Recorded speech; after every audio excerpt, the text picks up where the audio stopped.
Mōre nei te whānau. So here I am doing another book review, and this is the second book that I've read this year in my book a month challenge. And I've just finished reading, well, would have been a few weeks ago now, The Subtle Art of Not Giving a F by Mark Manson.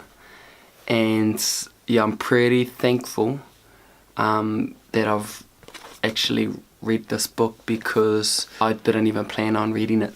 My darling ended up purchasing it for her to read, but she ended up putting it down, and because I didn't have a book to read in February, I ended up picking it up and reading it.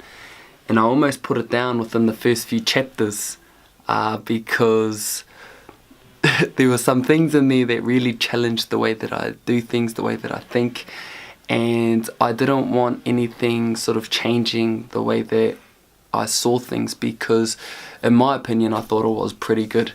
But I'm glad that I persevered, because it gave me a different viewpoint and things that I need to pay more attention to. So, you know, and there was also some amazing things that helped simplify the way that I did think about certain things. And yeah, so I'm just going to share with you all a few of the things that I found beneficial for me in my journey. And I definitely recommend people to read this book, especially in today's context and how things and how that there are just so many things that distract us. And just going to start with the title, The Subtle Art of Not Giving a Fuck. Well, there are so much things out there that just say, like, who cares, don't worry about the opinions of others, and all those types of things. And you know, that's very true, but what this title is sort of suggesting, it's saying don't give a fuck about nothing. It's more or less helping you to understand it's about giving your attention, or giving the fucks about the things that actually matter. So like your friends, family, you know, laughing, having fun, enjoying good experiences, creating something of meaning, and you know, all of the things that are really going to matter at the end of your life, basically, because there's so much things at the moment that we pay way too much attention to that don't actually matter in the grand scheme of things. The other thing is, it talks about that every single person has problems. You know, every single person has problems, and this is something that you're going to have forever.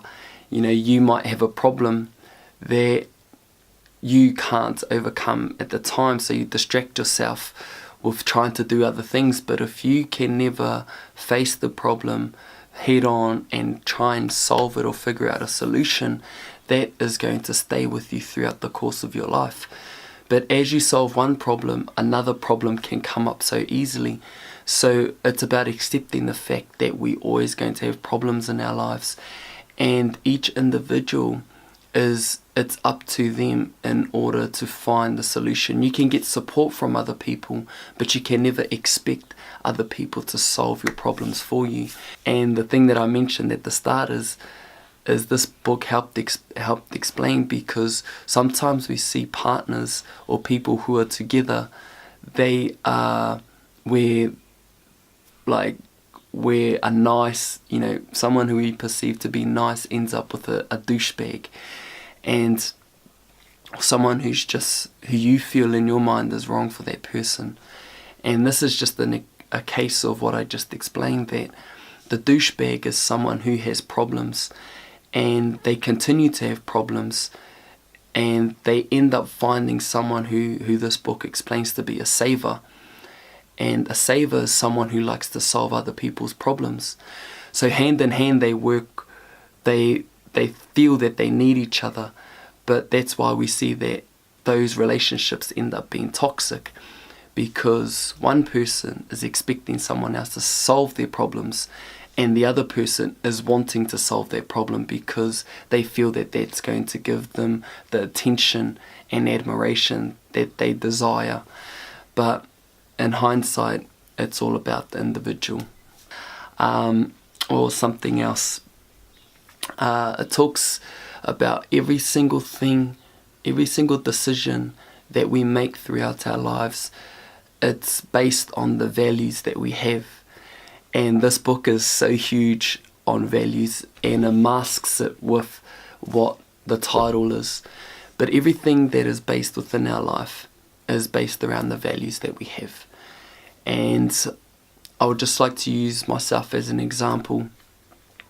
And I feel like up until a few years ago, I think my value was just wanting to have a good time and be liked by other people.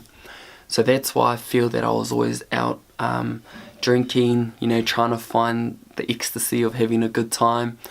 That's why I was so easily able to go into different friend groups and create friendships in different friend groups, because that was the value that I had.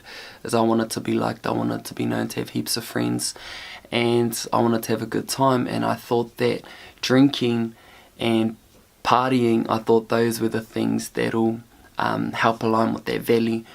But up until a few years ago, my value has strongly become about improving myself as a person. So all the decisions that I'm making now is being within an alignment with that value of just growing myself as a person. So everything that I do now is based on that value. And I think the majority of people go throughout life not really knowing what their value is, or haven't really defined what it is. And I feel if we just put our attention into the way that we're acting, and does that match the values that we have. So I think that was just really, really important. And the thing that separates people from being, if you want to excel in life, it's about knowing what your value is and rejecting everything that doesn't align with that. And I think, that is a really important part. And when you're aligned with your value and you're rejecting everything else, it's about being mindful as well as accepting that that is a hard thing to do. Being alone, maybe people talking differently about you because you've suddenly made changes. So there's all of these things that come with making these types of choices, but it's about identifying it within yourself to help you get through it. And the last thing that I do want to talk about is the final chapter of this book, and I think it just wraps it up so well. And it talks about cultivating a healthy relationship with the thought of dying, and going throughout life from the time we were born to the time we die. In between that, it is filled with so much uncertainty. We don't know what's going to happen. We have an idea, but whether it happens or not it's uncertain. But what we know for sure from the time we are born throughout our life, the thing that is most certain in our life is that we are going to die. And if we ignore that, it becomes something that we are afraid of. But if we begin to think about that, it may help us actually live while we are alive. And the thing that sums this chapter up perfectly, in my view, it talks about the most important question we should ask ourselves. And prior to me looking at this question, the questions that I'd been asking myself is, why am I here? Or what is my purpose? But this question is, what is my legacy? So if we think about our legacy, we're already thinking about what is our impact after we die. And I think, that is just sums things up so good. So from the time that we're alive, what are the things that we're going to do right now that are going to matter by the time that we're gone? And there's just so much nuggets within this book.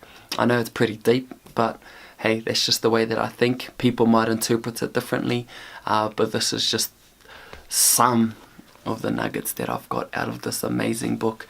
And I'm so glad that it's just full of highlighted, folded pages. And that's just for whenever I need a little refresher, I can just open up the book and pick out something. So I hope that was good. And I know that there was probably heaps in there, but if you liked it, just let us know. And if it's a book that you've read and I've missed something, just drop it down in the comments. Mauri o re te whānau. Let's go.